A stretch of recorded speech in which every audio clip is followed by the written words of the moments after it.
Good morning, everybody. Thank you for coming. Please help yourself to breakfast. Sponsored this morning by Ellen Schiff Mayer and Lisa Goodman. L'zecha Nishmas, their grandfather, Louis Simon Eliezer Yehuda ben Aharon, on his 45th birthday. And Shama should have an aliyah. The Torah learned this morning. It should be for his memory. You know, there was a complicated relationship between Yosef had between his family.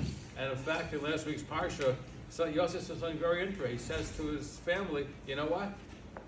I'm going to be in the palace, you'll be in Goshen, and we'll be close.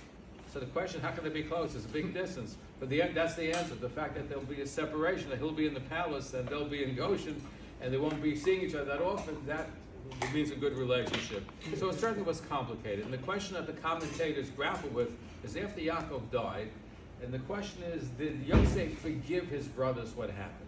And what does Yosef say? Yosef says to his brothers, fear not, I in place of God?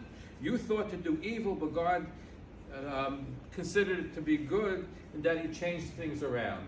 So it seems like he's not really forgiving them. In fact, at some point, some of the commentators, what he's really saying is, in other words, you want to do bad to me, and if I were to do me to connect me, I'd have to do bad to you, and God would have to convert it. I can't do that. It's up to God. So it doesn't seem to forgive him.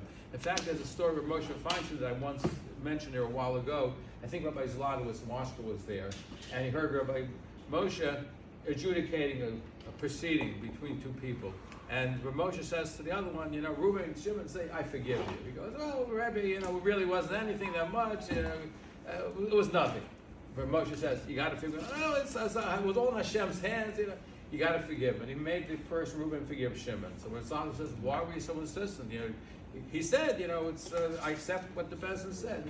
He says he brought down, I think it's a Rabbeinu Bachya, who said that the reason why that they had the 10 Asuri Malchus, the 10 martyrs, is because the fact that Yosef never forgave his brothers.